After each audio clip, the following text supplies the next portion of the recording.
bukira badan erganya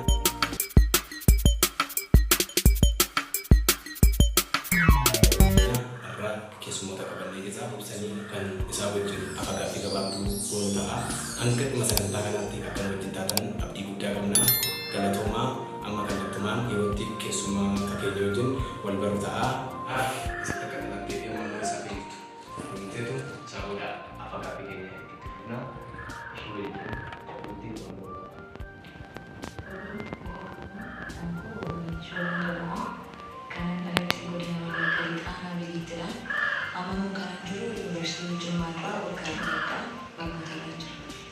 Oke, udah berarti itu syura berarti udah nggak tunggu sih deh juga. Nah, kayak semua kabar sebenarnya dalam kalian teman politik ini.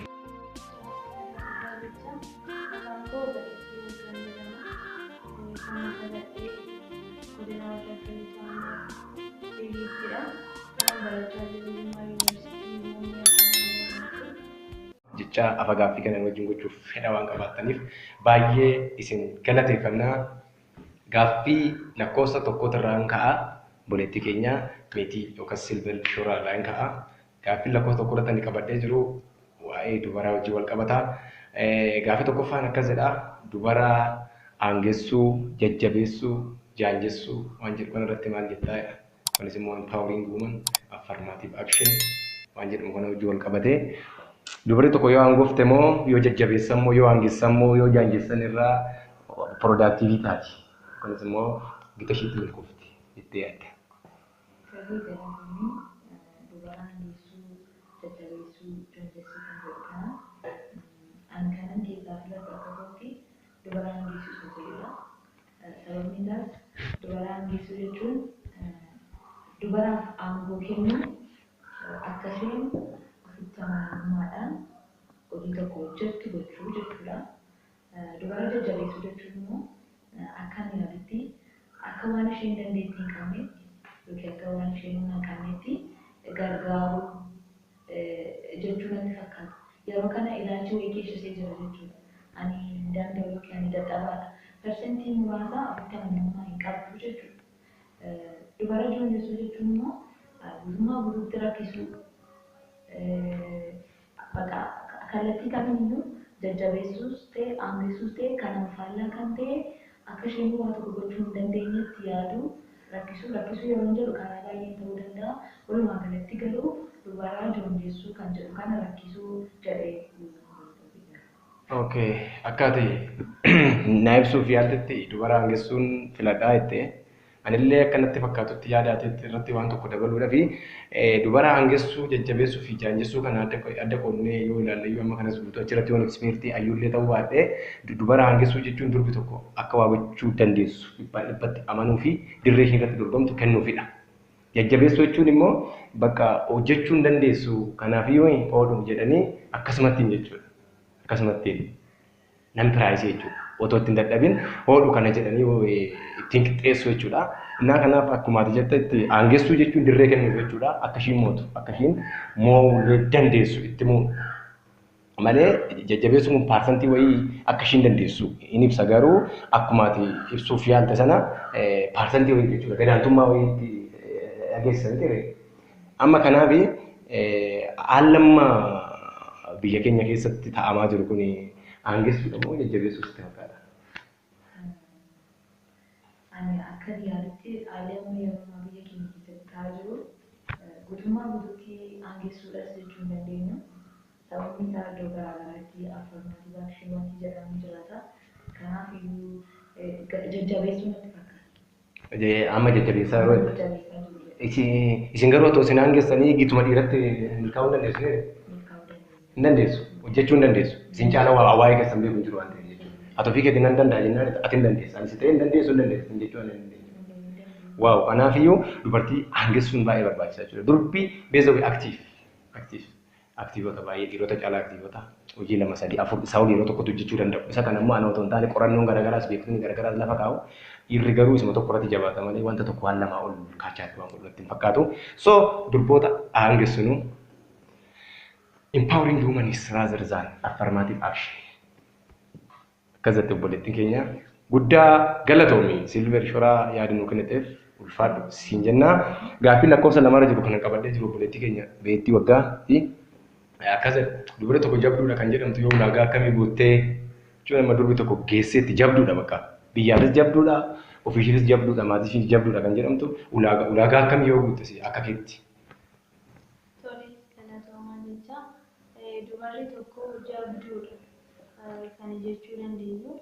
Ulaagaa kamiyyuu guutteetu dubarri tokko jabduudha jechuu dandeenya kan jedhuu fi dubarri tokko akka kootti jabduudha kan jechuu danda'u ofitti amanamummaa guutuu yoo qabaatte jabduudha jedhee ibsuu danda'a. Because namni tokko ofitti amanamummaa hin qabu yoo ta'e kaayyoo isaatti milkaa'uu dadhabuu danda'a. Lafa yaades gahuu dhiisuu danda'a. Kanaaf dubarri tokko walumaa galatti ofitti amanamummaa yoo qabaatte yaada namaa fudhachuun akkuma jirutu ta'e garuu ofii ishee murteessitee ofitti amanamummaa yoo qabaatte dubara jabduudha jedhee ibsuu nan danda'a jechuudha. Kanaaf durbi tokko jabduu jedhamuuf ofitti amanamummaa yoo qabaattedha jette. Egaa ofitti amanamummaan kun waan baay'ee barbaachisaadha akkuma ati ibsuuf kaaftee self confidence kun baay'ee barbaachisaadha. Keessattuu jechuun durbi tokko galma ishee gahuudhaaf iddoo ishee barbaachisu self confidence qabdu ofitti amantuun taatu taanan wanti naannoo ishee jiru ishee jeequu danda'a jechuudha. Fakkeenyaaf keessattuu mooraa yuunivarsiitii keessa jiru yuunivarsiitii keessa barannaa namoonni gita isaaniitti lafa fedha isaanii oolu ati kophaatti ofitti amanamummaa cimaa tokko hin qabdu taanan achirraas kaasuu danda'u akkaataa milkoomne karaa tokko istaabilis gochuu danda'u jechuudha. Amma kanaaf ofitti amanamummaan kunis bu'uura jechuudha. Akkaataa ibsuuf kaaftetti bu'uura. Garuu durbi tokko fakkeenyaaf yeroo baay'ee jabduudha cimtuudha kan jedhamu garaa laaftii nama jaalattii waan akkasii fa'aa naamna fa'aa qaba yeroo jechuun harmoolii keenyallee yoo kaasne sadarkaa keessanitti immoo obboleettiiwwan keenyas yoo kaasne jechuudha. Kanaaf amma durbi tokko garaa laaftuudha yookaan immoo waanuma nama jaalattuuf durbi tokko cimtuudha jedhamti sitti fakkaata. Dubarri tokko garaa laafina yookiis namaaf miira qabaachuu seetiin jabduudha qofaa jechuu hin dandeenyu. Sababni isaa namni uumamumaan iyyuu namatti kan inni dhiyaatu waan hundumaarra namatti dhiyaata. Kanaaf namaaf jaalala hin qabaata jedhee yaada. Garuu immoo gara laafina yookiis namaaf o'uu qofaanii dubara tokkoon jabduudha jennee ibsuudhaaf nu rakkisa. Jabina dubara tokko ibsuudhaaf akkuma sitti dubbadhee ture ofitti amanamummaan baay'ee barbaachisaadha waan jedhee yaade. Ofitti amanamummaa keessa maaltu jira? Ofiif of murteessuu kaayyoo ofii galmaan gaachuu waan qabuuf ofitti amanamummaan kun jeneraalitti wantoota baay'ee waan qabatee jiruu fi dubarri tokko jabduudha jechuu fi ofitti amanamummaa qabaachuu qabdi kan jedhu fudhadha. Akkuma ta'e ibsuuf yaalte baay'ee galatoomne ofitti amanamummaa waan baay'ee of keessaa qaba. Fakkeenyaaf durbi tokko jabduudha kan jedhamtu akka kootti waan ishiin gara laafetti taate yeroo baay'ee waan ishiin nama naatu du'aaf otoo hin taane durbi gara jabeetti ta'uu qabdi. Milkaa'uudhaaf gara jabeetti ta'uu qabdi. Kaayyoo ishee cichuu qabdi jechuudha. Wanta naannoo ishiitti iyyan hunda dhiiste kaayyoo ishee sanirra taargeetii ishee sanirra godhachuu qabdi malee amma garaa laafte jechuun asittis goraa achittis goraa miira nama hundaa dhaggeeffachaa nama hunda gammachiisuu machuma waan hin danda'amneef gara jabeetti yoo taate fakkeenyaaf amma durbi tokko jabduudha kan jedhamtu sadarkaa kanatti illee yoo ta'uu baate sadarkaa haadholii keenyatti yoo fudhanne yooma abbaan illee ijoollee irraa du'e garaa jabaattee ijoollee sana guddisuu irra danda'a jiraachuu qaba jechuudha. Garaa ishii hidhattee jabduu taate jechuudha. Boru jabduu ta'uuf immoo wanta irra godhannu nuti guyyaadhaa guyyaatti goonu waan qabaannuuf waan jiraatuuf obboleewwan keenya dubaraa kaayyoo keessan irra gahuuf ulaagaa durbi tokko guutuuf gara laafetti ta'uun duwwaa gahaa natti hin fakkaatu garaallee jabaadha diduullee bara saayinoo jedha isiniin jedha guddaa galatoomi beetti waggaa.